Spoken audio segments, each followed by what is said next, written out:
কিছুদিন আগে আমির হামজা একটা ওয়াজের মধ্যে বলেছে, খালেদা জিয়ার দ্বিতীয় ছেলের নাম কি? কো কো। ওর দাদি যদি ডাক দেয় যার দাঁত নেই বলবে কোকো। শহীদ জিয়াউর রহমানের ছোট ছেলে আরাফাত রহমান কোকো, ওনার নামে যে কোকো শব্দটা আছে, এই শব্দটাকে বিকৃত করলে কয়হস্য কু কু এরকম ডাকতে শুনেছি। সেই উদাহরণটা টানতে গিয়ে অনাকাঙ্ক্ষিত ভাবে আসলে চলে আসে 1-1.5 ঘন্টা 2 ঘন্টার ভেতরে কথা বলবে। তো ওই সময় তার পরের দিন আমি এটা সংশোধন করে নিয়েছি, ভুল স্বীকার করে। কারণ উনি যুক্তিতে বুঝাই দিয়েছেন যে 40 বছর বয়সে যদি একটা মেয়ে নবীর সঙ্গে বিয়ে হয়, সেই মেয়ের পেট থেকে নবীর যে কটা সন্তান সব কিন্তু খাদিজার পেট থেকে হয়েছে। ধরে কারণ কার পেট থেকে? 60টা সন্তান খাদিজার পেট থেকে হয়েছে। তার মধ্যে 4টা হলো মেয়ে আর 3টা হলো ছেলে। আর একটা মাত্র ছেলে নবীর একটা কৃতদাসী পরে বিয়ে করছিলেন, মারিয়া কিপ্তিয়া, তার পেট থেকে একটা ছেলে হয়েছে, নাম হলো ইব্রাহিম। ধরে কার নাম কি? ইব্রাহিম। আর খাদিজার পেট থেকে হয়েছে 3টা, একটা হলো তৈয়ব, একটা হলো তাহের, একটা হলো কাসেম। এই 3টা কি ছেলে। আর মেয়ে কয়টা? মেয়ে হলো 4টা। শোনেন সবাই, একটু মনোযোগ দিয়ে শুনবেন, সিরাতের মাহফিল, বুঝতেছেন না? শোনা লাগবে। 4টা মেয়ে হয়েছে, একটা হয়েছে রোকেয়া, নাম জানেন? রোকেয়া নাম জানেন? একটা কি? রোকেয়া। আর একটা নাম হলো জয়নাব। একটার নাম কি? জয়নাব। সবাই বলেন না কেন? একটার নাম কি? জয়নাব। আর একটা নাম হলো কুলসুমা। আর একটার নাম হলো ফাতেমাতু জোহরা। ফাতেমাতু জোহর। তো নবীর বিবি খাদিজার সঙ্গে সবচাইতে যে মেয়েটার বেশি খাতির, সে মেয়েটার নাম হলো ফাতেমা। সব সময় মায়ের কাছে থাকে, পর্দার মধ্যে থাকে, তো মা ছাড়া বাইরে যায় না। আর কুলসুমা, রোকেয়া, জয়নাব এরা পাড়া বেড়ায়, ও বাড়ির যায় ঘোরে। তো কিন্তু এই ফাতেমাটা সব সময় খাদিজার সাথে থাকে। একদিন খাদিজাতুল কুবরা বলতেছে, মা ফাতেমা, তুমি আমার বিয়ার খবর জানো? তখন ফাতেমা মুচকি মুচকি হেসে বলতেছে, মা আপনার যখন বিয়া হয়েছিল তখন আমি কত বড়। শোনেন, মানে সবসময় কাছে থাকে, তো থাকতে থাকতে খেয়াল নাই। যেরকম আল্লাহ নবী সবসময় কাছে, কিন্তু আল্লাহ নবী সবসময় কাছে না। একটা সূরা আছে দেখবেন, এই ওটা বসা করো কেন? ওটা বসা করলে মোনাজাত করে দেব। ওটা বসা কি? সূরাটার নাম হলো সূরায়ে ফিল। আপনারা দেখেন, যারা আলেম ওলামা আছেন তারা দেখেন, এখানে আল্লাহ বলতেছেন, আলাম তারা কাইফা ফাআলা রাব্বুকা বিআসহাবিল ফিল। ওগো নবী, আপনি কি হস্তি বাহিনীকে দেখছেন? তখন রাসূল বলতেছে, আল্লাহ হস্তি বাহিনী এই ঘটনা কখন ঘটছে? তখন আল্লাহ বলতেছে, আপনার জন্মের 5 বছর আগে। তাহলে জন্মের 5 বছর আগের জিনিস কি নবী দেখছে? তাহলে আল্লাহ কেন বললেন আলাম তারা? তারা মানে কি? দেখা। মানে সবসময় কাছে থাকতে থাকতে আলাদা একটা মহব্বত হয়ে যায়, যার কারণে এটা অতীত না ভবিষ্যৎ না বর্তমান অনেক সময় খেয়াল থাকে না। যার কারণে খাদিজা বলতেছে, ফাতেমা আমার বিয়ার খবর জানো? তো ফাতেমা বলতেছে, মা আমি তখন কত বড়? তখন খাদিজা বলতেছে, তোমার তো জন্মই হয়নি। তো জন্ম যদি না হয় তাহলে জানবো কেমন? ফাতেমা কিন্তু খুবই বুদ্ধিমতী হওয়ার কারণে মায়ের হাত ধরে বলতেছে, মা খবর জানবার কোনোদিন আমার ইচ্ছা ছিল না, কিন্তু আপনি যখন বললেন বিয়ার খবর জানো, এখন জানবার মন চাচ্ছে। সঙ্গে সঙ্গে খাদিজা বললেন, তাহলে শোনো, তোমার বাবা যখন আমার বাড়িতে রাখালি করত, যেই মাত্র বলেছে তোমার বাবা যখন আমার বাড়িতে রাখালি করত, ফাতেমা দৌড়ে গিয়া মায়ের মুখ চাইপা ধরছে। খাদিজা বললেন, মা মুখটা যদি চাইপা ধরো তাহলে বলবো কেমনে? ফাতেমা বলতেছে, বা এমন কথা কেমন বলতেছেন? আমার বাবা হলো বিশ্ব নবী, আমার বাবা সম্পর্কে রাখাল শব্দ আমি শুনতে চাই না। খাদিজা বললেন, ফাতেমা মেয়েরা আসলেই বাপকে বেশি ভালোবাসে। সুবহানাল্লাহ বলে, মেয়েরা কিন্তু আসলেই বাপকে বেশি ভালোবাসে। দেখবেন আপনার মেয়ের সামনে যদি তার মা তার বাপের বিরুদ্ধে বলে, ওই কিন্তু বলে আব্বা আসলি করে দেবো, আব্বা আসলি বলে দেব। দেখবেন মেয়েরা বাপকে এত ভালোবাসে। খাদিজাতুল কুবরা বললেন, ফাতেমা আগে ঘটনা শোনো, তোমার বাবা যখন আমার বাড়িতে রাখালি করত, যদি তুমি আমার বিয়ের খবর শুনতে চাও তাহলে মুখ থেকে হাতটা টান দাও।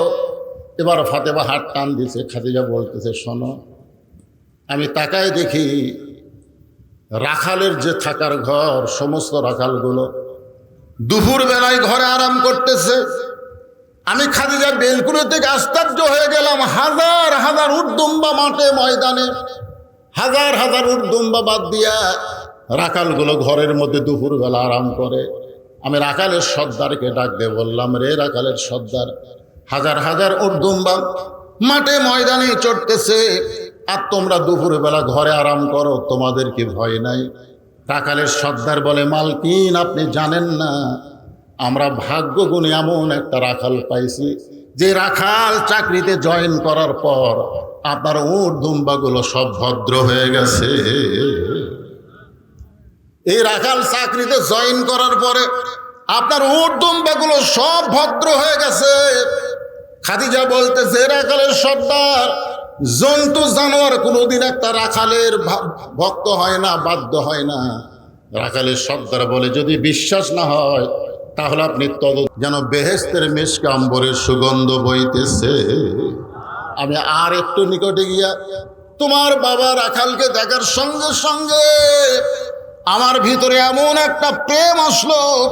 আমি খাদিজা দীর্ঘদিন বিধবা ছিলাম, দুনিয়ার অনেক নেতারা আমাকে বিয়ে করতে চাইছিল, কারণ মক্কার সবচাইতে ধনী ছিলাম, কিন্তু তোমার বাবা রাখালকে দেখার সঙ্গে সঙ্গে আমার বিয়ার একটা আনন্দের ফুল ফুটে গেল। আমি ঘরে চলে আসলাম। আসার পরে দাসী বলতেছে, মালকিন আপনি রাখালকে তদন্ত করতে গেলেন, তদন্তের রেজাল্ট কি? আমি কইলাম, তার চাচার কাছে গিয়ে বলো রাখালের চাকরি আমি ক্যান্সেল করে দিলাম। দাসী মূর্খ, বুঝতে পারে নাই। আবু তালেবের কাছে গিয়ে বলতেছে, মুরব্বী তোমার ভাতিজা রাখালের চাকরি খাদিজা ক্যান্সেল করে দিয়েছে। আবু তালেব এক দৌড়ে এসে খাদিজার কাছে বললেন, মা আমার এতিম ভাতিজা এমন কি অপরাধ করলো যে অপরাধের কারণে তার রাখালের চাকরি ক্যান্সেল করে দিলা? খাদিজা বলতে, চাচা তার একটাই মাত্র অপরাধ, আমি তাকে রাখালকে রাখবো না, তাকে স্বামী হিসাবে গ্রহণ করতে চাই।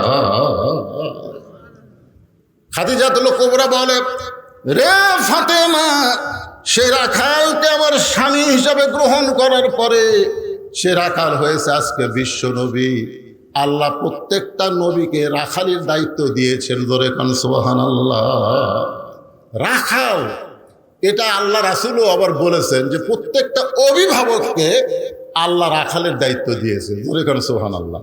এখানে যত অভিভাবক আছেন আপনাদের অধীনে নাই, রাখালি করা লাগবে। তো রাখালি কি? আপনি হয়তো বলবেন, হুজুর আমার তো গরু নাই, আমার ছাগল নাই, আমি কিসের রাখালি করব? হ্যাঁ, এই ছেলেবেলেরা শোনেন, আজকাল তো অধিকাংশ ছেলেবেলে সব সিজার করা, বোঝেন না? হ্যাঁ, আপনি সিজার করা বাচ্চাকে যতই ওয়াজ শোনেন কোনো কাম হবে না, কোনো কাম হবে না। আমি মায়েদের পায়ে হাত দিয়ে বলতেছে, মা এই যে ছোটবেলায় আমরা একটা গজল গাইতাম, এখন আর ভয় গজল গাই না।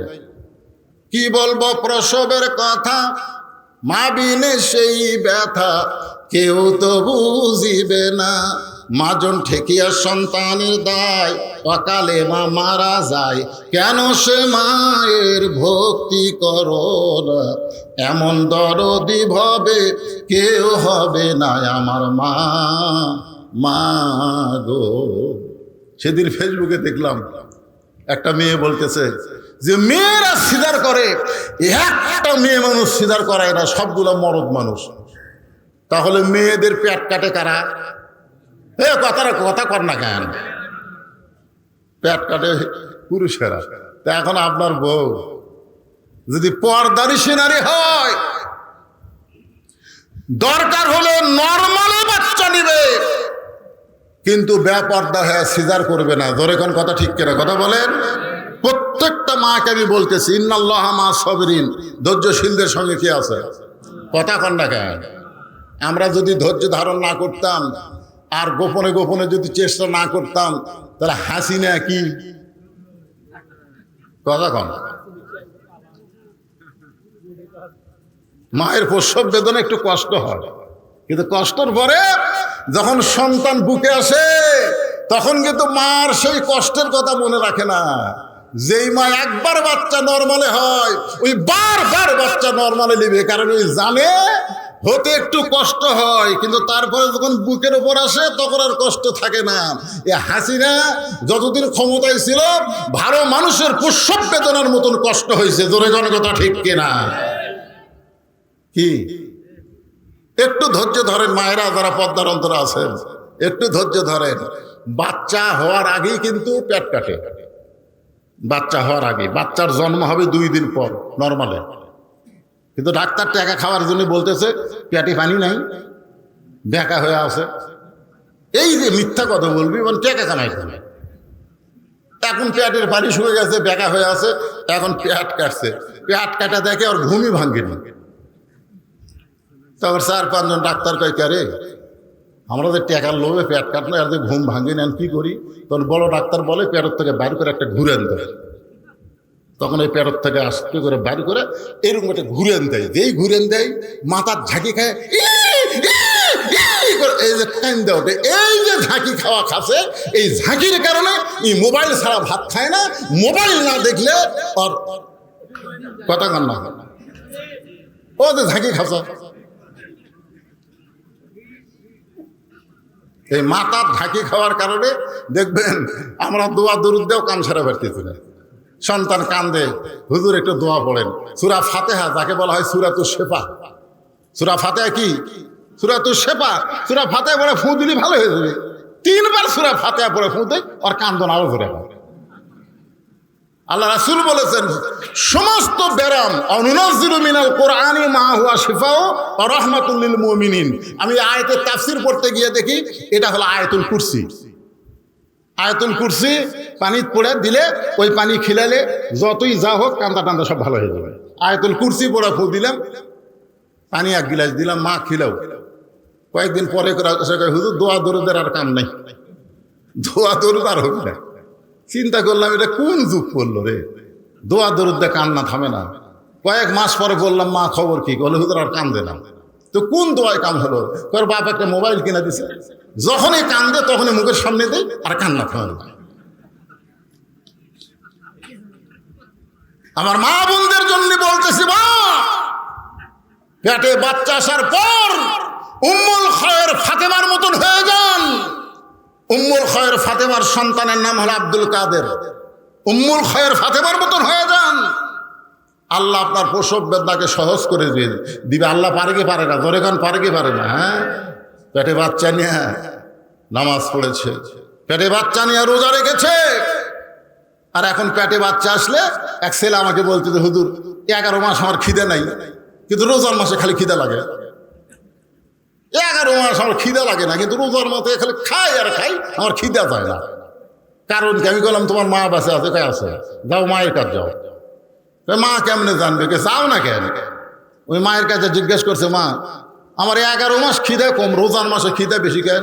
মা বলতেছে, তোর দাদি এই সর্বনাশ করছে, তোর দাদি। তুই যখন আমার পেটে ছিলি, রোজার মাসে তোর দাদি বলছে, বৌমা রোজা থাকে আমার পেটের নাতি নাতি যেন শুকা না যায়। তুমি রোজা থাকলে পেটের বাচ্চা শুকে যাবে, রোজা থাকা চলবে না। জোর করে আমাকে রোজা থাকতে দেয়নি, আমিও খাসি, রোজার মধ্যে তুইও খাসি।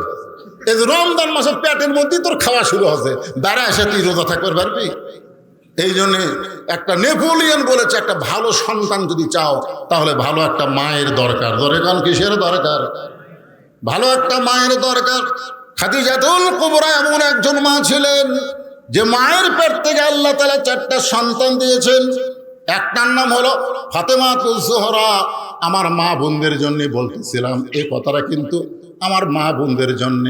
রাসূল বললেন, ফাতেমা সিরাতের আলোচনায় খেয়াল করেন, ফাতেমা তোর কি কখনো মনে হয় তুই জান্নাতি? তোর বাবা বিশ্ব নবী, এই কারণে কি তোর কখনো মনে হয় তুই জান্নাতি? ফাতেমা বলতেছে, বাবা মনে হয় কেন? 100 বার আমার বিশ্বাস। আপনি হলেন আল্লাহর বিশ্ব নবী, আর আপনার মেয়ে হওয়ার কারণ আমি জান্নাতি।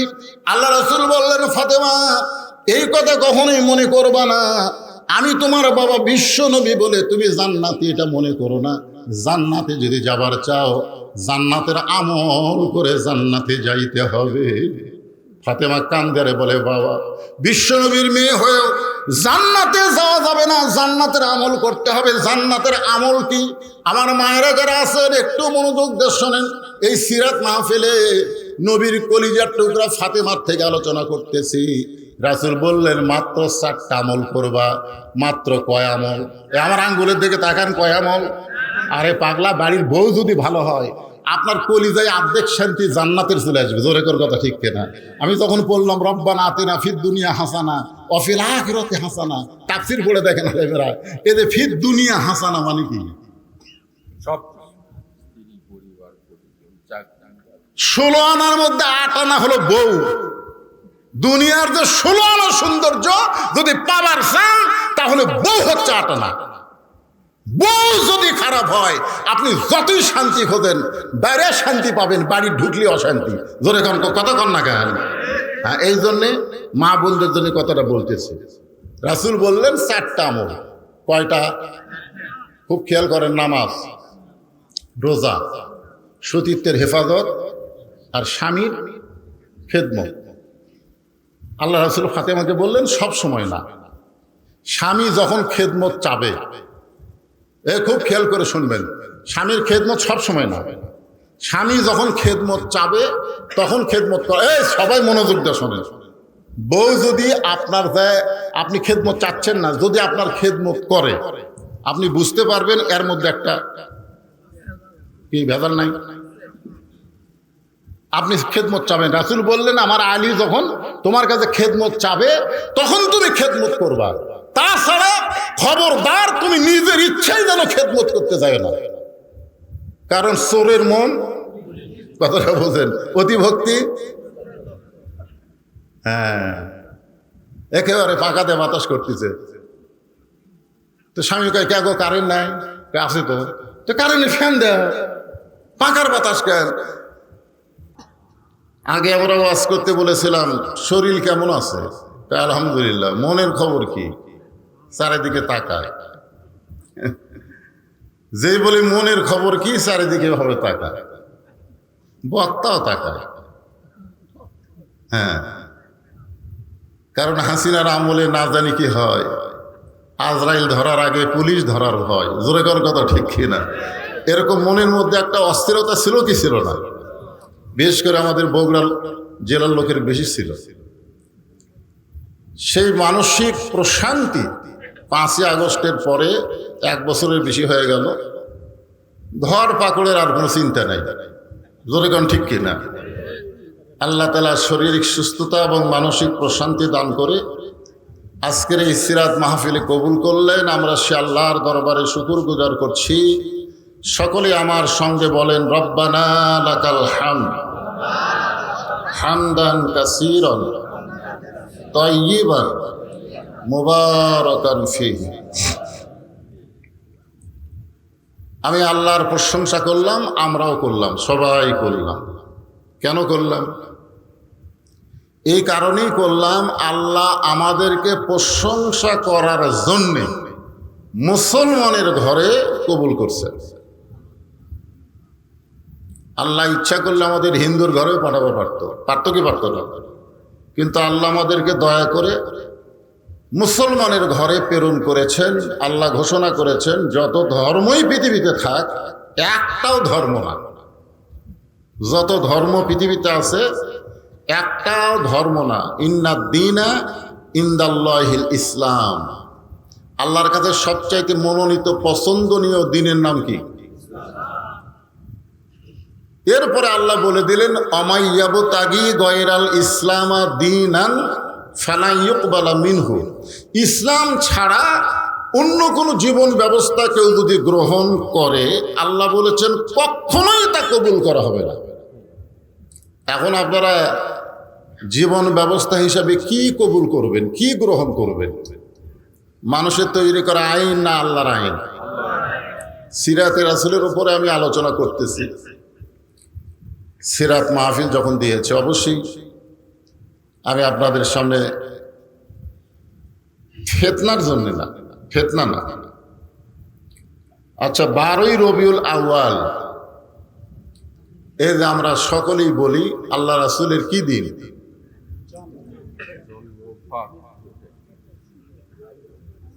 আজকে আমাদের বগুড়া শহরের এক প্রান্তে ঈদে মিলাদুন নবী উদযাপন হচ্ছে, ঠিক কিনা বলেন?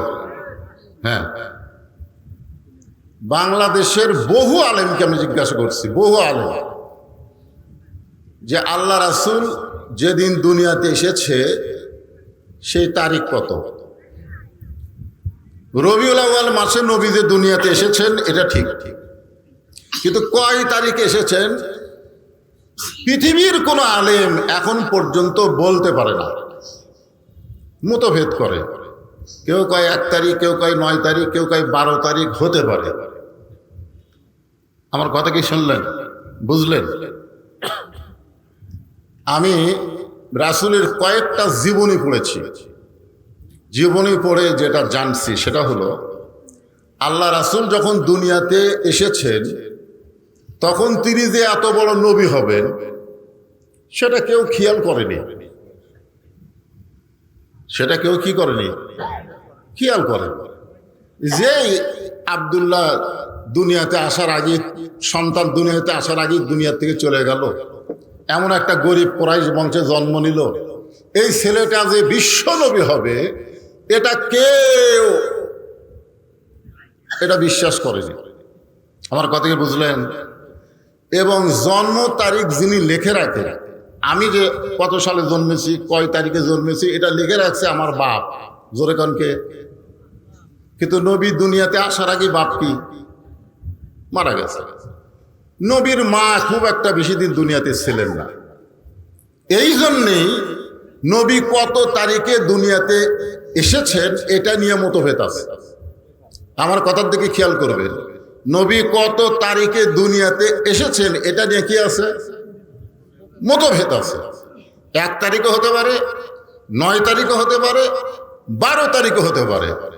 তাহলে যেই তারিখ নিয়ে মতভেদ আছে সেই তারিখ নিয়ে আপনারা ঈদে মিলাদুন নবী কেমনি করবেন? আমার কথা কি বুঝতে পারলেন? কিন্তু নবী যে 12 তারিখে দুনিয়া থেকে বিদায় নিয়েছেন এটা নিয়ে কোনো মতভেদ নাই। আমার কথা খেয়াল করেন, নবী যে 12 তারিখে দুনিয়া থেকে বিদায় নিয়েছেন এটা নিয়ে কোনো মতভেদ নাই। কেন নাই বলেন তো? কারণ নবী যখন দুনিয়া থেকে বিদায় নিয়েছেন নবীর 1 লক্ষর উপর সাহাবী ছিল, 1 লক্ষের উপর কি ছিল? তাহলে নবী কত তারিখে বিদায় নিয়েছেন তারিখটা সবাই লিখে রাখছেন, সবাই জানেন। তাহলে নবী বিদায় নিছে 12 তারিখে, এই ব্যাপারে কোনো মতভেদ নাই। কিন্তু নবী দুনিয়াতে এসেছেন 12 তারিখে, এই ব্যাপারে মতভেদ আছে। তাহলে আপনারা দুনিয়াতে আসার তারিখে আনন্দ করবেন, কয় তারিখ করবেন? 1 তারিখ করবেন না 9 তারিখ করবেন না 12 তারিখ করবেন, যেটা মতভেদ আছে। আর 12 তারিখে যে নবী বিদায় নিয়েছেন এটার ব্যাপারে কোনো মতভেদ। আপনারা বলেন তো, বিদায় নেওয়ার দিন কোনোদিন আনন্দের দিন? আজকে যারা ঈদে মিলাদুন নবী করতেছে তারা যে কত বড় বেয়াদবি করতেছে নবীর শানে, আজকে বুঝতেছে না, একদিন ঠিকই বুঝবে। তো আজকে নবীর মিলাদ, ঠিক আছে, নবীর মিলাদ, নবীর সিরাত। আমি আপনাদেরকে নবীর 4টা চাচার নাম বলবো। কয়টা? 4টা। নবীর 4টা চাচা। একটা চাচার নাম হলো হযরত আব্বাস রাদিয়াল্লাহু তাআলা আনহু। একটা চাচার নাম হচ্ছে আমির হামজা। কয়টা গেল? আর একটা চাচার নাম হলো আবু লাহাব। আর একটা চাচার নাম হলো আবু তালেব। তাহলে কয়টা হলো? নবীর আরো চাচা আছে, কিন্তু আমি 4 জন চাচাকে নিয়ে সিরাত এবং মিলাদ এই বিষয়টা আপনাদের সামনে পরিষ্কার করব। আপনারা বলেন তো, আবু লাহাব নবী দুনিয়াতে আসাতে খুশি না বেজার? সবাই জানেন বেজার। এমন খুশি তো খুশি, উম্মে আইমান নামে তার একটা দাসী ছিল। ওই দাসীটা যখন যা খবর দিল যে আপনার যে ভাইটা আব্দুল্লাহ মারা গেছে, সে আব্দুল্লাহর যে বিবি আমিনা ছিল তার গর্ভ থেকে এই মুহূর্তে একটা সুন্দর ফুটফুটে সন্তান জন্ম নিয়েছে, এই কথা শোনার সঙ্গে সঙ্গে আবু লাহাব এরকম 2 আঙ্গুলের ইশারা করে বললেন, যা, তোকে আমি মুক্ত করে দিলাম। তাহলে চিন্তা করে দেখে, নবী দুনিয়াতে আসাতে আবু লাহাব খুশি না বেজার? আজকে যারা নবীর মিলাদে খুশি, নবীর সিরাতে খুশি না, আপনারা বলেন তো আবু লাহাব কি নবীর সিরাতে খুশি না বেজার? আবু লাহাবের জন্য আল্লাহ একটা কোরআনের সূরা নাযিল করছে, সূরা লাহাব। সূরাটার নাম কি? তাব্বাত ইয়াদা আবি লাহাব। সায়াসলা নারন, এখানে বলা হয়েছে আবু লাহাব কি জান্নাতি না জাহান্নামী? সায়াসলা নারান, নারান বোঝেন না আপনারা? আগুন। তাহলে আবু লাহাব কি জান্নাতি না জাহান্নামী? তাহলে নবীর মিলাদকে মহব্বত করে কিন্তু নবীর সিরাতকে গ্রহণ না করার কারণে আবু লাহাব জাহান্নামী। একদিন আব্বাস রাদিয়াল্লাহু তাআলা আনহু স্বপ্নে দেখলেন আবু লাহাবকে। আবু লাহাবকে স্বপ্নে দেখে বলতেছেন, ভাই তোমার খবর কি? বলে, খবর খুবই খারাপ। সপ্তাহের 6 দিন আমি জাহান্নামের আগুনে দাউ দাউ করে জ্বলি, কিন্তু একদিন, সপ্তাহের একদিন সোমবার দিন, জোরে কোন কি বারে দিন? সোমবার দিন, এই যে 2 আঙ্গুল দিয়ে আমি আমার দাসীকে মিলাদে খুশি হয়ে আজাদ করেছিলাম, যার কারণে আমার আজাব একটু আল্লাহ সহজ করে দেয়। তার মানে বোঝা গেল মিলাদে খুশি হলেও আল্লাহ খুশি, জোরে কোন ঠিক কিনা? আর একটা নবীর চাচার নাম হলো আবু তালেব, জোরে কোন নাম কি? আপনারা বলেন তো, আপনাদের এই এলাকায় আবু তালেব নামে মুসলমান আছেন নাই? আছে, আছে। আবু তালেব নাই, কিন্তু আবু লাহাব নামের মুসলমান।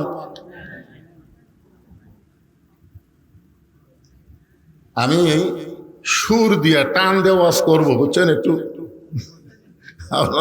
মনে করতে থেকে হুজুর খালি গল্প করবে দেখি না, টানের ওয়াজ আছে। এখন আপনাকে বুঝানোর জন্য, আপনারা জানো এই জিনিসটা বুঝেলেন, আপনারা খুব করে খেয়াল করেন তো, আবু তালেব কাফের, আবু তালেব কি? আবু লাহাব কি? তাহলে আবু তালেব নামে মুসলমান আছে, কিন্তু আবু লাহাব নামে গোটা বগুড়া জেলায় একটাও নেই। আপনারা বলেন তো কারণ কি?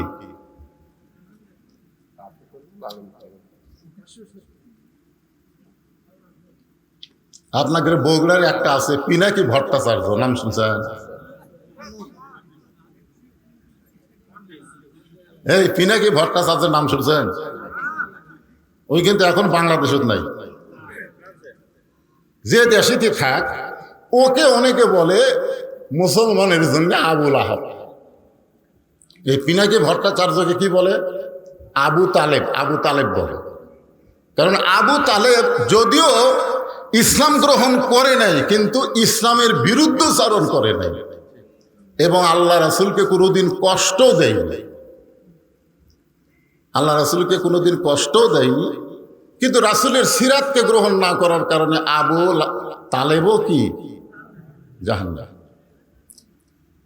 তাহলে 2 জন চাচার নাম শুনলেন, যারা নবীর মিলাদকে মহব্বত করে, সিরাতকে গ্রহণ না করার কারণে জাহান্নামী হয়েছে।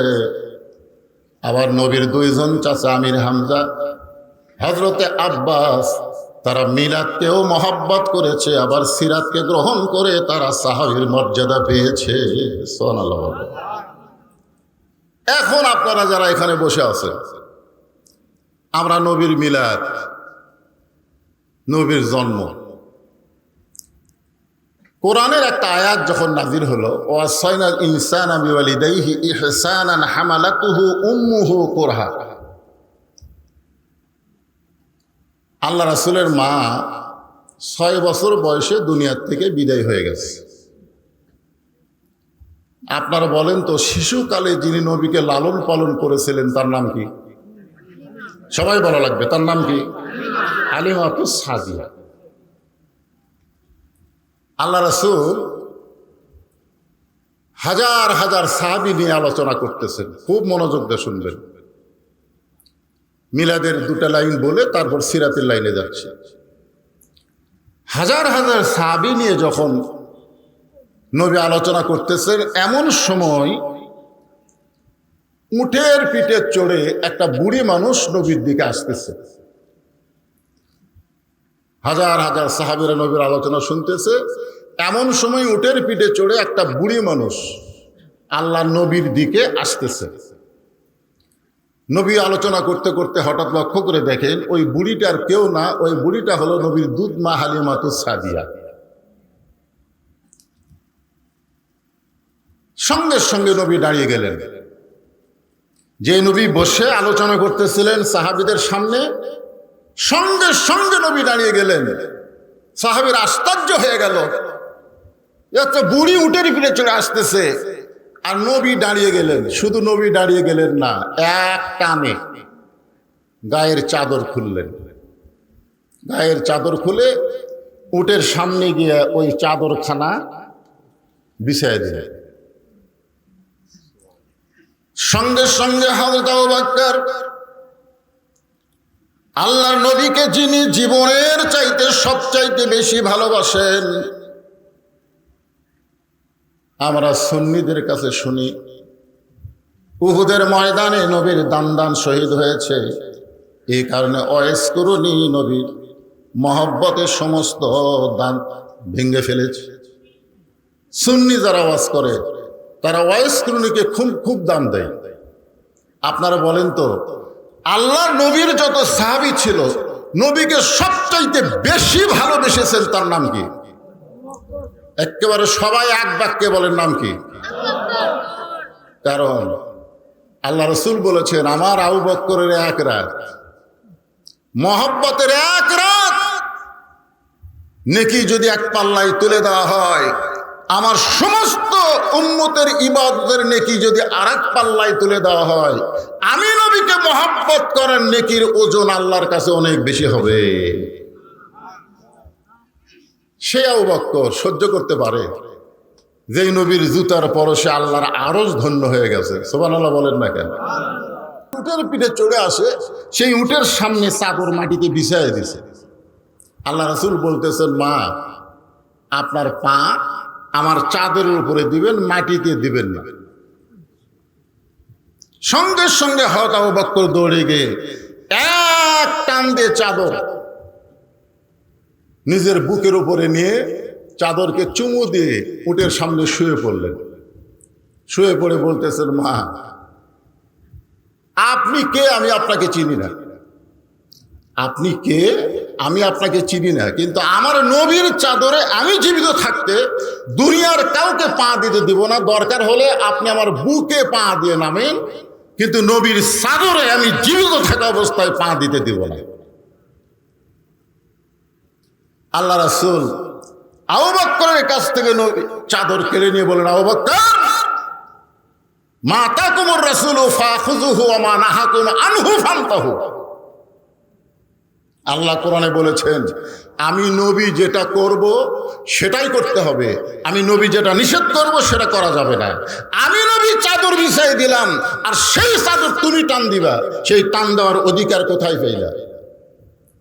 আবু বকর সবচাইতে নরম সাহাবী ছিলেন, জোরে বলেন সুবহানাল্লাহ। ওমর ফারুক জোড়হাত করে বললেন, মা আল্লাহ নবী আপনাকে কেমন জানে আমরা জানি না।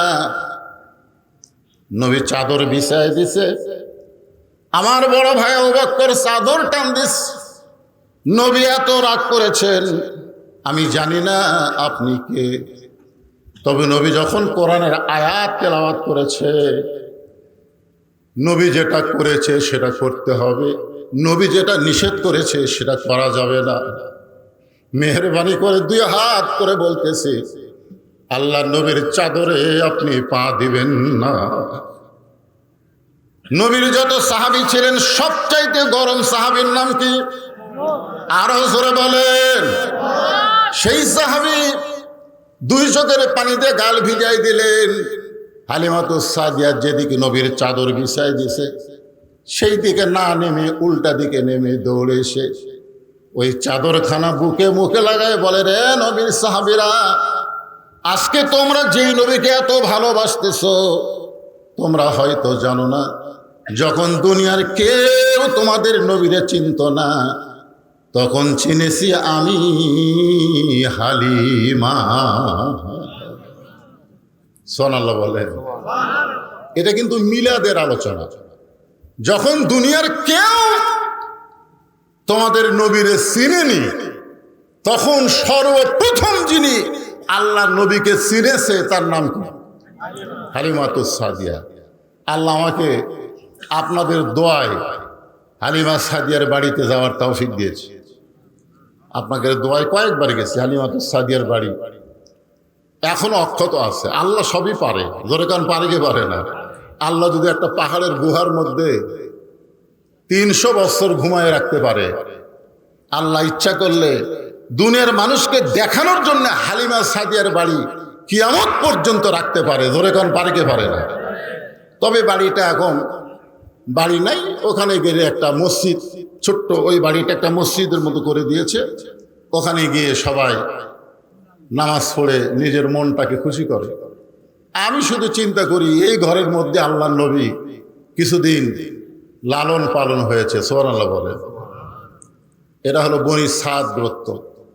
হালিমাতুস সাদিয়া বলেন, তোমরা যখন দুনিয়ার কেউ নবীর চিনোনি তখন আমি চিনেছি।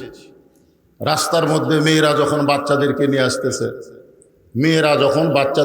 আসতেছে আমাকে বলতেছে, হালিমা এই দুর্বল গাধা নিয়ে তুমি কোথায় যাবা?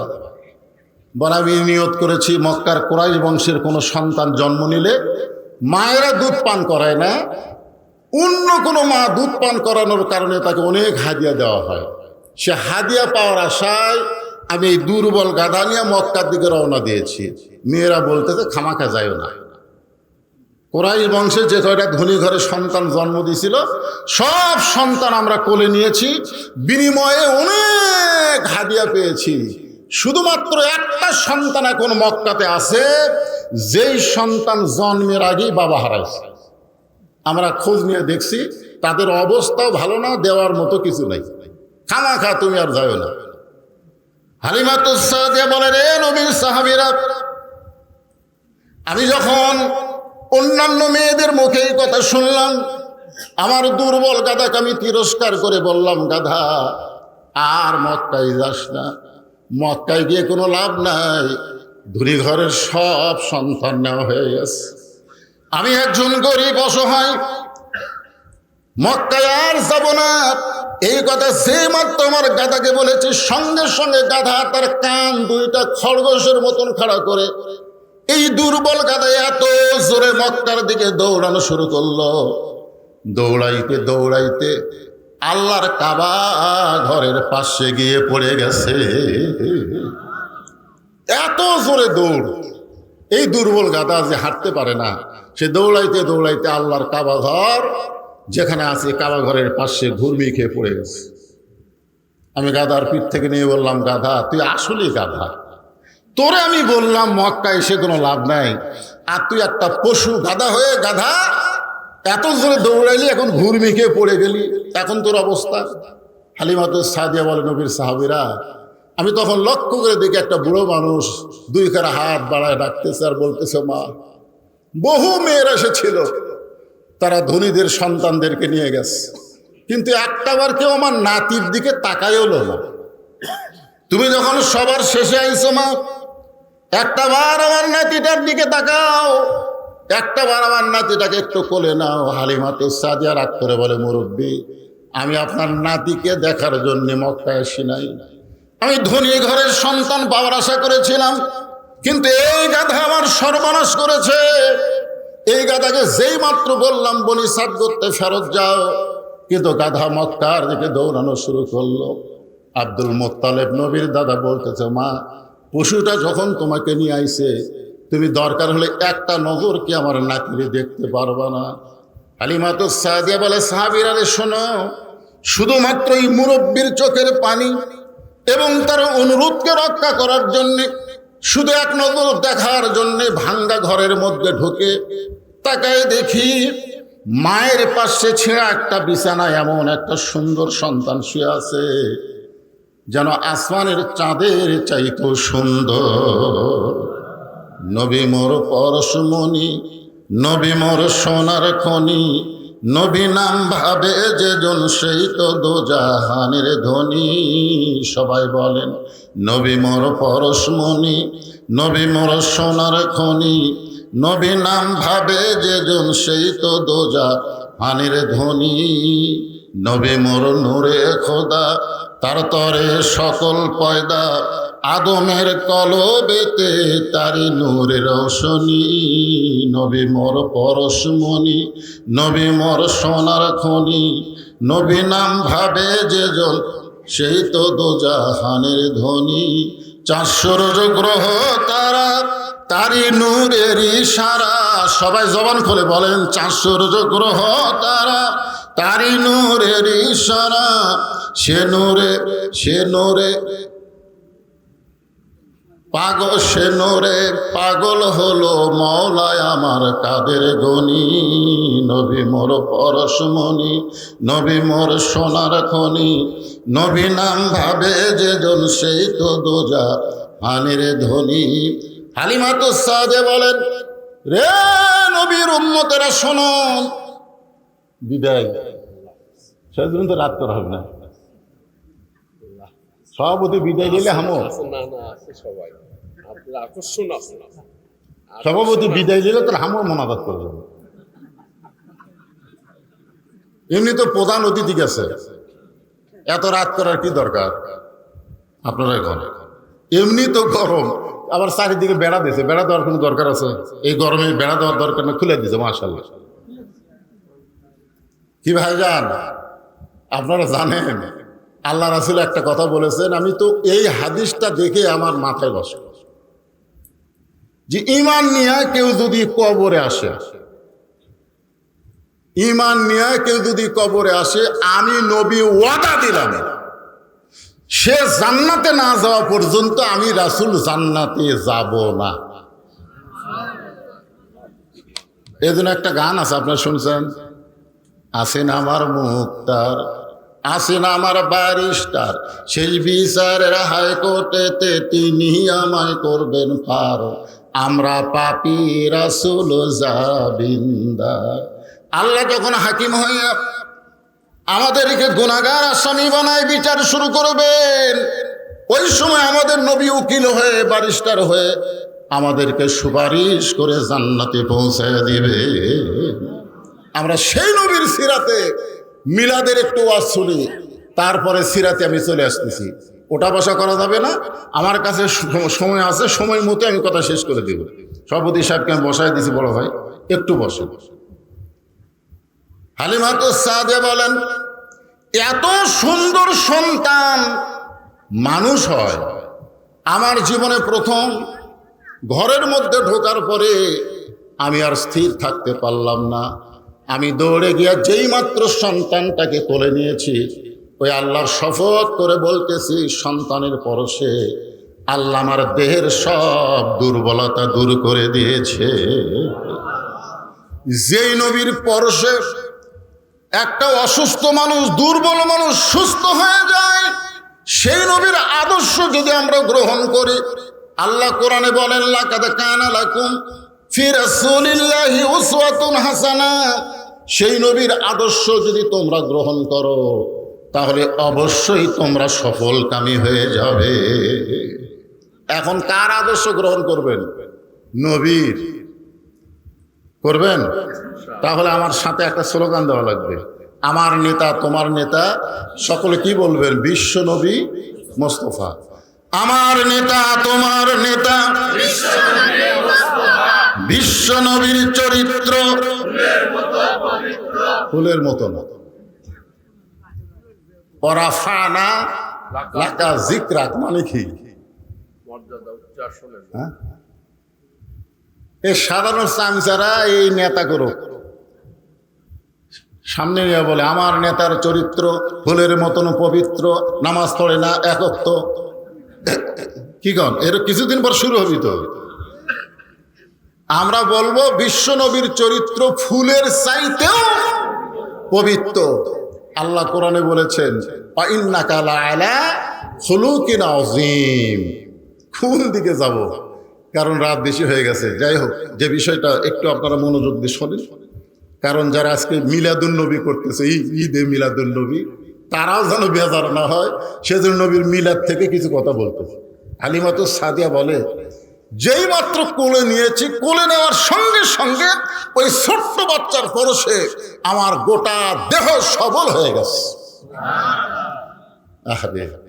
হালিমাতুস সাদিয়া বলে, আমি এমন ভাবে কোলে নিলাম, আব্দুল মুত্তালিব বলতেছে, মা তুমি আমার নাতিকে দেখতে এসে, তুমি আমার নাতিকে যেভাবে কোলে নিয়েছো, তুমি আমার নাতিকে আবার মাটিতে রাখবে নাকি?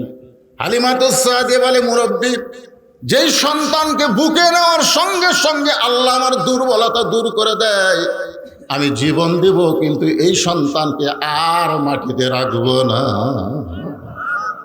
হালিমাতুস সাদিয়া বলে, নবীর সাহাবীরা রে, তোমাদের নবী চাদর বিছায় দিছে, তোমরা মনে করতেছো এই চাদর আমি পা দিব, কিন্তু তোমরা নবীকে চিনেছ অনেক পরে। যখন দুনিয়ার কেউ নবীরে চিনে নাই, তখন আমি চিনেছি হালিমাতুস সাদিয়া। তোমাদের ছোট্ট নবীকে কোলে করে নিয়া আমি যখন চলে আসলাম গাধার কাছে, আয়সা দিকে গাধা চোখের পানি ছাড়তেছে, মুখটা মাটির সঙ্গে লাগায় কাঁদতেছে। আমি গাধার মাথায় বাম হাতটা দিয়া ডান হাতে ছোট্ট নবীকে বুকের মধ্যে নিয়া এই বাম হাত দিয়া গাধার মাথা লেড়ে বলতেছি, গাধারে, আসলে তুই গাধা না, গাধা ছিলাম আমি। তুই পশু হইয়া চিল্লি, জঙ্গলের পশুরা বলে, সবাই বলেন জঙ্গলের পশুরা বলে, আজ হয় মোদের খুশির দিন, বিশ্ব জাহানে আসিয়াছেন রাহমাতুল লিল আলামিন। আমি হালিমা মানুষ হইয়া বুঝতে পারি নাই, কিন্তু তুই গাধা হইয়া বুঝতে পারলি। তুই এত দূরে দৌড়ে আসলি, মক্কার কাছে পড়ে গেলি কাবার পাশে, তুই কি আর উঠবি না? কে যেন আমার কানে বলে, হালিমা, যে বাচ্চাকে কোলে নিয়ে তুমি সুস্থ হয়ে গেছো, তোমার গাধাকে যদি সুস্থ করতে চাও, ওই বাচ্চার বাম পাখানা গাধার মাথায় লাগায়া দাও। আমি হালিমাতুস সাদিয়া, রে নবীর সাহাবীরা শোনো, তখন কেউ চিনে নাই নবীকে। আমি ছোট্ট নবীর পা যখন গাধার মাথায় লাগাই দিলাম, সঙ্গে সঙ্গে আমার গাধাটা সবল হয়ে গেল। আমি গাধার পিঠে চড়ে বনি সাদ গোরস্তের দিকে রওনা দিলাম।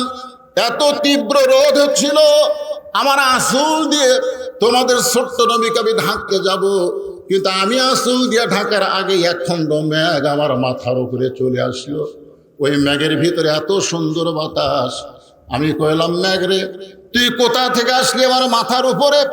এত সুন্দর বাতাস কে দেয়?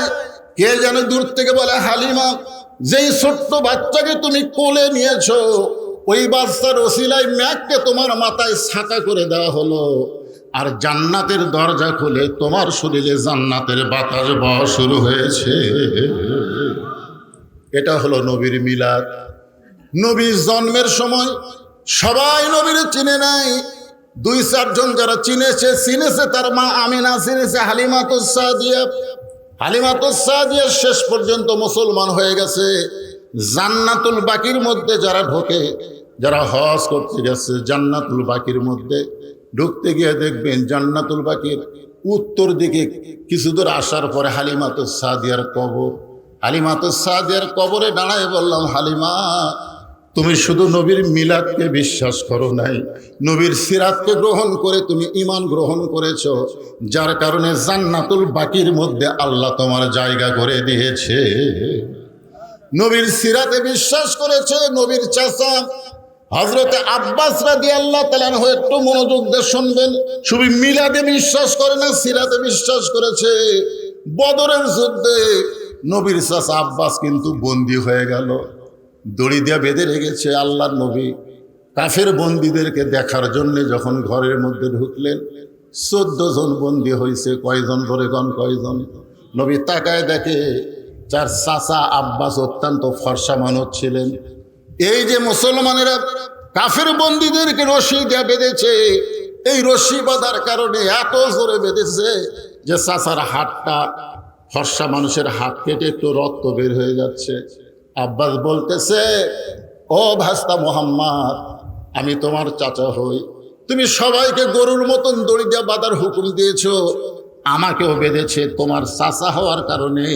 তুমি কি আমার বাঁধনটা একটু খুলে দিবার পারবা না? আল্লাহ নবী বললেন, চাচা, আপনি কাফের থেকে বন্দী হয়েছেন, আপনি আমার চাচা হলেও আমি আপনার বাঁধন খুলে দিতে পারবো না। মুক্তিপণ দিয়ে আপনি বাঁধন খুলতে পারবেন, মুক্তিপণ দিয়া। আব্বাস বলতেছে, আমি জিহাদের ময়দানে বন্দী হয়েছি, মুক্তিপণ কোথা থেকে দিব? আল্লাহ নবী বললেন, চাচা, আমার চাচির কাছে আপনি সোনার একটা দলা রেখে এসেছেন, ওই দলাটা নিয়ে এসে আমাকে দেন, আপনাকে আমি বাঁধন খুলে মুক্ত করে দিব। আব্বাস বলতেছে, রে আব্দুল্লাহর বেটা মোহাম্মদ, আমার বিবির কাছে সোনার দলা রেখেছে, এটা আমি জানি, আর আমার বিবি জানে, আর তো দুনিয়ার কেউ জানে না। রাসূল বলে, চাচা, যেইটা দুনিয়ার কেউ জানে না, আমার আল্লাহ তাআলা সেইটা আমাকে জানায়। সঙ্গে সঙ্গে আব্বাস বললেন, বাবা, তাহলে আর দেরি করব না, মুক্তিপণ নয়, আমি তোমার দলে ভর্তি হয়ে আমি ঘোষণা করলাম, লা ইলাহা ইল্লাল্লাহু মুহাম্মাদুর রাসূলুল্লাহ। শুধু নবীর মিলাদকে বিশ্বাস করে নাই, নবীর সিরাতকে গ্রহণ করেছে। আমির হামজা জোরে বলেন, নাম কি? স্বীকার করতেছেন একটা হরিণীর পিছনে দৌড়ায় আমির হামজা নবীর মিলাদকে বিশ্বাস করে, কারণ জানে আমার ভাস্তা। হরিণী দৌড়ায় আর বলে, আমির হামজা রে, তুমি যতই দৌড়াও তুমি আমাকে ধরতে পারবা না, কিন্তু আমি ইচ্ছা করি তোমাকে ধরা দেব, আমি ইচ্ছা করি তোমাকে ধরা দেব। আমির হামজা চমকে গেল, জঙ্গলের একটা হরিণী কথা বলতেছে, তুমি যতই আমাকে ধাবলাও আমাকে ধরতে পারবে না, কিন্তু আমি চাইলে ইচ্ছা করি তোমার কাছে ধরা দেব। আমির হামজা চমকে গিয়ে বলে, হরিণী, তুমি ইচ্ছা করলে আমার কাছে ধরা দিবা, কারণ কি? বলে, জানো না আমির হামজা, তোমার এতিম ভাস্তাকে আবু জেহেল, তোমার এতিম ভাস্তাকে আবু জেহেল এত মার মারছে, কপাল ফেটে রক্ত বের হয়ে গেছে, এখন কাবার কাছে তোমার এতিম ভাতিদা কাঁদতেছে। এই দুনিয়াতে তার মা নাই, তার বাবা নাই, তুমি চাচা থাইকা লাভ কি? আমির হামজা আর দেরি করলেন না, এক দৌড়ে বাড়িতে আসলেন, বিবির কাছে বললেন, বিবি, কিছু জানো নাকি? বলে, অবশ্যই জানি, যার দুনিয়াতে কেউ নাই, আবু জেহেল তাকে মারছে, যার কারণে কাবার পাশে বাবা মা বলে কাঁদতেছে। আমির হামজা এক দৌড় দিলেন, আবু জেহেলের কপালে এত জোর আঘাত করলেন যে আমার এতিম ভাস্তারে মারলি কেন? আঘাত করার পরে ফিনকি রক্ত হাতের মধ্যে নিয়ে আল্লাহ নবীর কাছে এসে বললেন, বাবা, যে আবু জেহেল তোমাকে মারছে, আমিও তাকে মাথা ফেটে রক্ত নিয়ে আইছি, বাবা, তুমি আর এমন করে কান্দো না। আল্লাহ নবী বললেন, চাচা, কাউরে মারলে আমি খুশি হই, কারো রক্ত দেখলে আমি খুশি হই, আমি সেই ভাস্তা নয়। আমির হামজা বললেন, বাবা, কি হলে খুশি হবে? বলে, আপনি যদি আমার সিরাতকে গ্রহণ করেন, আপনি যদি পড়ে নেন লা ইলাহা ইল্লাল্লাহ মুহাম্মাদুর রাসূলুল্লাহ। সঙ্গে সঙ্গে আমির হামজা বললেন, আশহাদু আল্লা ইলাহা ইল্লাল্লাহ মুহাম্মাদান আবদুহু ওয়া রাসূলুহু বলে দুইখানা হাত বাড়াই দিলেন। নবী এক দৌড়ে এসে আমির হামজার বুকের মধ্যে ঢুকে বাবা বাবা বলে চিৎকার দিলেন। আমির হামজা বলে, বেটারে, আমি তোর চাচা, তুই আমার বুকের মধ্যে এসে বাবা বাবা বলে চিৎকার দিলি। আল্লাহ রাসূল বলে, চাচা, ঈমান গ্রহণ করার পরে আমার কলিজার মধ্যে এত শান্তি এসেছে, যার কারণে চাচা ভুলে গিয়ে আমি আপনাকে বাবা বলে আমার কলিজা বলো শান্তি পাইছে। আমির হামজা বলতেছে, বেটারে, তোর কলিজা যদি শান্তি পায় তাহলে তুই শুনে নে, দরকার হলে তোর জন্য আমার কলিজা পর্যন্ত দিতে রাজি হয়েছি। উহুদের ময়দানে আমির হামজাকে আপনারা সকলেই জানেন। আমির হামজার কলজা চিবায়ে চিবায়ে বুকের কাছে রাখছিল শহীদ, যাকে বলা হয় সাইদুস শুহাদা আমির হামজা। বাজান নবীর জন্য নিজেদের জীবন পর্যন্ত দিল। আল্লাহ রাসূল চাচার কলিজার কাছে গিয়ে কাঁদতেছে। এক চাচা আব্বাস নবীর মিলাদ এবং সিরাতকে গ্রহণ করেছে, আর এক চাচা আমির হামজা কলিজা পর্যন্ত দিয়ে গেছে। সঙ্গে সঙ্গে আল্লাহ কোরআনের আয়াত নাজিল করলেন, ওয়ালা তাকুলু লিমান ইউকতালু ফি সাবিলিল্লাহি আমওয়াতুন বাল আহইয়াউ ওয়ালাকিন লা তাশউরুন। আল্লাহু আকবার। ভাইজান, আমি মিলাদ এবং সিরাতের কিছু অংশ আপনাদের শোনালাম। এখন আমরা চলে যাব। আমাদের মা বোনেরা যারা বসে আছে তারা আবার চিন্তা করতেছে যে হুজুর আমাদের কিছু ওয়াজ করবে না। যখন নবীর বয়স হলো 25 বছর, ধরে কোন কয় বছর? আমার মা বোনদের জন্য, আপনাদের জন্য আছে ওয়াজ। 25 বছরে আল্লাহ নবী কি করছিলেন? কথা কয় না। বিবাহ করছিলেন। যাকে বিবাহ করছিলেন তার বয়স কত? জোরে বলেন, সবাই বলেন। তিনি মক্কার মধ্যে সবচাইতে কি ছিলেন? সবচাইতে ধনবতী রমণী ছিলেন। একদিন আল্লাহর কি শান শোনেন। হালিমা তো খাদিজার বয়স 40 আর নবীর বয়স 25। কিছুদিন আগে আমির হামজা একটা ওয়াজের মধ্যে বলেছে যে নবীর বয়স হলো 25 আর খাদিজার বয়স হলো 28। মানে 25 আর কত? 28, 3 বছর কম বেশি। উনি যুক্তিতে বুঝাই দিয়েছেন যে 40 বছর বয়সে যদি একটা মেয়ে নবীর সঙ্গে বিয়ে হয়, সেই মেয়ের পেট থেকে নবীর যে কটা সন্তান সব কিন্তু খাদিজার পেট থেকে হয়েছে। ধরে কারণ কার পেট থেকে? 60টা সন্তান খাদিজার পেট থেকে হয়েছে। তার মধ্যে 4টা হলো মেয়ে আর 3টা হলো ছেলে। আর একটা মাত্র ছেলে নবীর একটা কৃতদাসী পরে বিয়ে করছিলেন, মারিয়া কিপ্তিয়া। তার পেট থেকে একটা ছেলে হয়েছে, নাম হলো ইব্রাহিম। ধরে কারণ নাম কি? ইব্রাহিম। আর খাদিজার পেট থেকে হয়েছে 3টা, একটা হলো তৈয়ব, একটা হলো তাহের, একটা হলো কাসেম। এই 3টা কি ছেলে। আর মেয়ে কয়টা? মেয়ে হলো 4টা। শোনেন সবাই, একটু মনোযোগ দিয়ে শুনবেন। সিরাতের মাহফিল, বুঝতেছেন না? শোনা লাগবে। 4টা মেয়ে হয়েছে। একটা হয়েছে রোকেয়া, নাম জানেন? রোকেয়া নাম জানেন? একটা কি? রোকেয়া। আর একটা নাম হলো জয়নাব। একটার নাম কি? জয়নাব। সবাই বলেন না কেন? একটার নাম কি? জয়নাব। আর একটা নাম হলো কুলসুমা। আর একটার নাম হলো ফাতেমাতু জোহরা। ফাতেমাতু জোহরা। তো নবীর বিয়ে খাদিজার সঙ্গে সবচাইতে যে মেয়েটার বেশি খাতির, সে মেয়েটার নাম হলো ফাতেমা। সব সময় মায়ের কাছে থাকে, পর্দার মধ্যে থাকে, তো মা ছাড়া বাইরে যায় না। আর কুলসুমা, রোকেয়া, জয়নাব এরা পাড়া বেড়ায়, ও বাড়ির যায়, ও বাড়ির যায়, ঘোরে। তো কিন্তু এই ফাতেমাটা সব সময় খাদিজার সাথে থাকে। একদিন খাদিজাতুল কুবরা বলতেছে, মা ফাতেমা, তুমি আমার বিয়ার খবর জানো? তখন ফাতেমা মুচকি মুচকি হেসে বলতেছে, মা আপনার যখন বিয়া হয়েছিল তখন আমি কত বড়। শোনেন, মানে সবসময় কাছে থাকে, তো থাকতে থাকতে খেয়াল নাই। যেরকম আল্লাহ নবী সবসময় কাছে, কিন্তু আল্লাহ নবী সবসময় কাছে না। একটা সূরা আছে দেখবেন, এই ওটা ভাষা করো কেন? ওটা ভাষা করলে মোনাজাত করে দেব। ওটা ভাষা কি? সূরাটার নাম হলো সূরা ফিল। আপনারা দেখেন, যারা আলেম ওলামা আছেন তারা দেখেন, এখানে আল্লাহ বলতেছেন, আলাম তারা কাইফা ফাআলা রাব্বুকা বিআসহাবিল ফিল।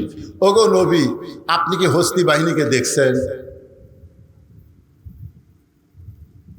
তখন রাসূল বলতেছে, আল্লাহ হস্তি বাহিনী এই ঘটনা কখন ঘটছে? তখন আল্লাহ বলতেছে, আপনার জন্মের 5 বছর আগে। তাহলে জন্মের 5 বছর আগের জিনিস কি নবী দেখছে? তাহলে আল্লাহ কেন বললেন আলাম তারা? তারা মানে কি? দেখা। মানে সবসময় কাছে থাকতে থাকতে আলাদা একটা মহব্বত হয়ে যায়, যার কারণে এটা অতীত না ভবিষ্যৎ না বর্তমান, অনেক সময় খেয়াল থাকে না, যার কারণে খাদিজা বলতেছে ফাতেমা আমার বিয়ার খবর জানো? তো ফাতেমা বলতেছে মা আমি তখন কত বড়? তখন খাদিজা বলতেছে তোমার তো জন্মই হয়নি, তো জন্ম যদি না হয় তাহলে জানবো কেমন? ফাতেমা কিন্তু খুবই বুদ্ধিমতী হওয়ার কারণে মায়ের হাত ধরে বলতেছে মা খবর জানবার কোনোদিন আমার ইচ্ছা ছিল না, কিন্তু আপনি যখন বললেন বিয়ার খবর জানো, এখন জানবার মন চাচ্ছে। সঙ্গে সঙ্গে খাদিজা বললেন তাহলে শোনো, তোমার বাবা যখন আমার বাড়িতে রাখালি করত, যেই মাত্র বলেছে তোমার বাবা যখন আমার বাড়িতে রাখালি করত, ফাতেমা দৌড়ে গিয়া মায়ের মুখ চাইপা ধরছে। খাদিজা বললেন মা মুখটা যদি চাইপা ধরো তাহলে বলবো কেমনে? ফাতেমা বলতেছে বা এমন কথা কেমনে বলতেছেন? আমার বাবা হলো বিশ্ব নবী, আমার বাবা সম্পর্কে রাখাল শব্দ আমি শুনতে চাই না। খাদিজা বললেন ফাতেমা মেয়েরা আসলেই বাপকে বেশি ভালোবাসে। সুবহানাল্লাহ বলে, মেয়েরা কিন্তু আসলেই বাপকে বেশি ভালোবাসে। দেখবেন আপনার মেয়ের সামনে যদি তার মা তার বাপের বিরুদ্ধে বলে, ওই কিন্তু বলে আব্বা আসলি করে দেবো, আব্বা আসলি বলে দেবো। দেখবেন মেয়েরা বাপকে এত ভালোবাসে। খাদিজাতুল কুবরা বললেন ফাতেমা আগে ঘটনা শোনো, তোমার বাবা যখন আমার বাড়িতে রাখালি করত, যদি তুমি আমার বিয়ের খবর শুনতে চাও তাহলে মুখ থেকে হাতটা টান দাও। এবার ফাতেমা হাত টান দিছে। খাদিজা বলতেছে শোনো, আমি তাকায় দেখি রাখালের যে থাকার ঘর, সমস্ত রাখালগুলো দুপুর বেলায় ঘরে আরাম করতেছে। আমি খাদিজা বেলকুনি থেকে আশ্চর্য হয়ে গেলাম। হাজার হাজার উটদুম্বা মাঠে ময়দানে, হাজার হাজার উটদুম্বা বাদ দিয়া রাখালগুলো ঘরের মধ্যে দুপুর বেলা আরাম করে। আমি রাখালের সর্দারকে ডাক দিয়ে বললাম রে রাখালের সর্দার, হাজার হাজার উটদুম্বা মাঠে ময়দানে চড়তেছে, আর তোমরা দুপুর বেলা ঘরে আরাম করো, তোমাদের কি ভয় নাই? রাখালের সর্দার বলে মালকিন আপনি জানেন না, আমরা ভাগ্য গুণে এমন একটা রাখাল পাইছি যে রাখাল চাকরিতে জয়েন করার পর আপনার উট দুম্বাগুলো সব ভদ্র হয়ে গেছে। এই রাখাল চাকরিতে জয়েন করার পরে আপনার উট দুম্বাগুলো সব ভদ্র হয়ে গেছে। খাদিজা বলতেছে রাখালের সর্দার, জন্তু জানোয়ার কোনোদিন একটা রাখালের ভক্ত হয় না, বাধ্য হয় না। রাখালের সর্দার বলে যদি বিশ্বাস না হয় তাহলে আপনি তদন্ত করে দেখেন। খাদিজা বললেন ফাতেমা ওই রাখালের সর্দারের কথা মতো আমি তদন্ত, যেন বেহেশতের মেশক আম্বরের সুগন্ধ বইতেছে। আমি আর একটু নিকটে গিয়া তোমার বাবা রাখালকে দেখার সঙ্গে সঙ্গে আমার ভিতরে এমন একটা প্রেম আসলো। আমি খাদিজা দীর্ঘদিন বিধবা ছিলাম, দুনিয়ার অনেক নেতারা আমাকে বিয়ে করতে চাইছিল, কারণ মক্কার সবচাইতে ধনী ছিলাম, কিন্তু তোমার বাবা রাখালকে দেখার সঙ্গে সঙ্গে আমার বিয়ার একটা আনন্দের ফুল ফুটে গেল। আমি ঘরে চলে আসলাম।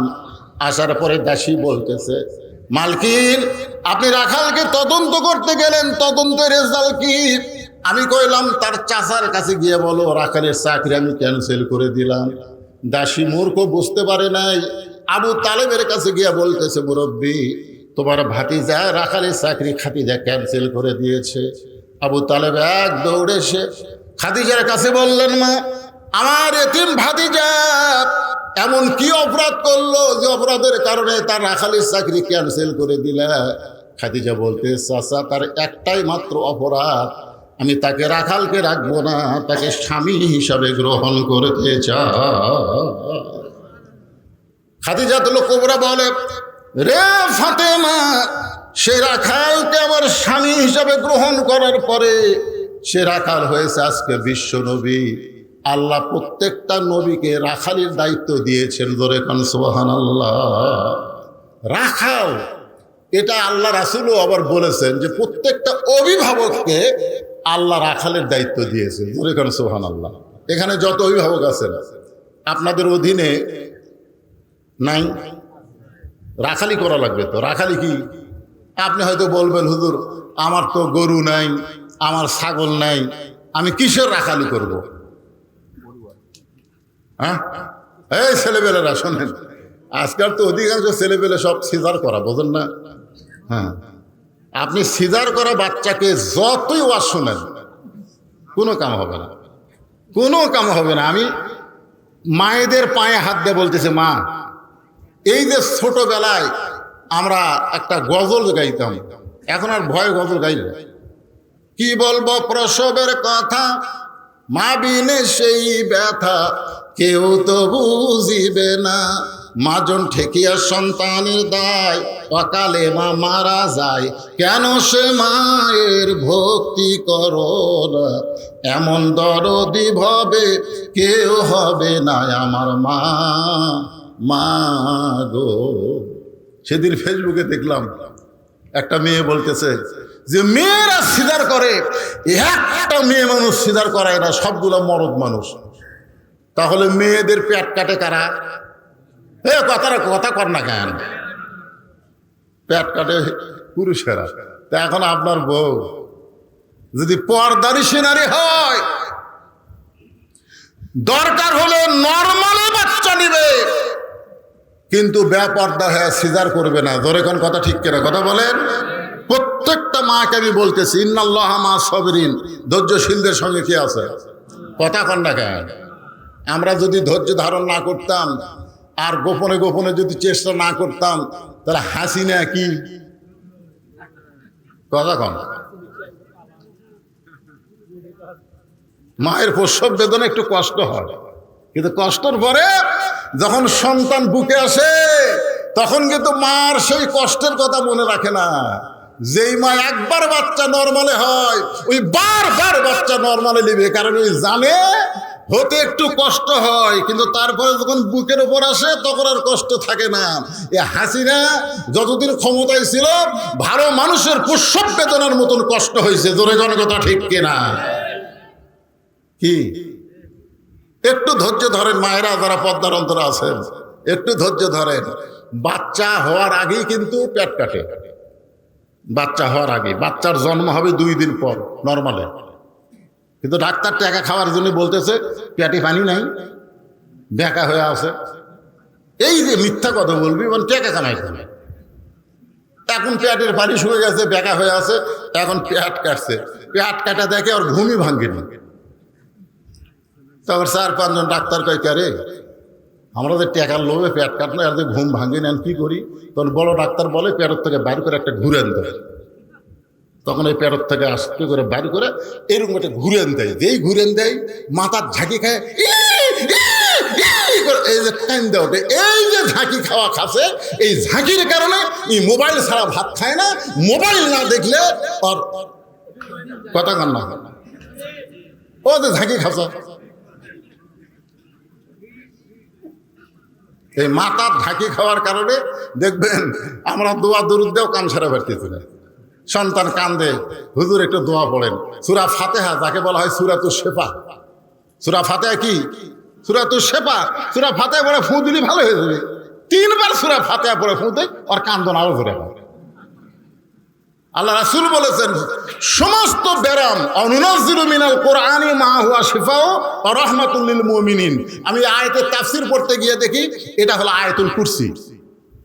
আয়াতুল কুরসি পানি পড়ে দিলে, ওই পানি খিলালে যতই যা হোক কান্দা টান্দা সব ভালো হয়ে যাবে। আয়াতুল কুরসি পড়ে ফু দিলাম, পানি 1 গিলাস দিলাম, মা খিলাও। কয়েকদিন পরে করে, হুজুর দোয়া দরুদের আর কাম নাই, দোয়া দরুদ আর হবে না। চিন্তা করলাম এটা কোন যুগ পড়লো রে, দোয়া দরুদ কান্না থামে না। কয়েক মাস পরে বললাম, মা খবর কি? বলে হুজুর আর কান্দে না। তো কোন দোয়ায় কাম হলো? তোর বাপ একটা মোবাইল কিনে দিছে, যখনই কান্দে তখনই মুখের সামনে দেয়, আর কান্না থামে না। আমার মা বোনদের জন্য বলতেছি, মা পেটে বাচ্চা আসার পর উম্মুল খায়ের ফাতেমার মতন হয়ে যান। উম্মুল খায়ের ফাতেমার সন্তানের নাম হলো আব্দুল কাদের। উম্মুল খায়ের ফাতেমার মতন হয়ে যান। আল্লাহ আপনার প্রসব বেদনাকে সহজ করে দিবে। আল্লাহ পারে কি পারে না? ধরে গান পারে কি পারে না? হ্যাঁ, পেটে বাচ্চা নিয়ে নামাজ পড়েছে, পেটে বাচ্চা নিয়ে রোজা রেখেছে, আর এখন পেটে বাচ্চা আসলে এক ছেলে আমাকে বলতে, হুজুর 11 মাস আমার খিদে নাই, কিন্তু রোজার মাসে খালি খিদে লাগে। 11 মাস আমার খিদা লাগে না, কিন্তু রোজার মতো খালি খাই আর খাই, আমার খিদা যায় না। কারণ কি? আমি বললাম তোমার মা বাসে আছে, কে আছে? যাও মায়ের কাছে যাও। মা কেমনে জানবে? কে যাও না কেন?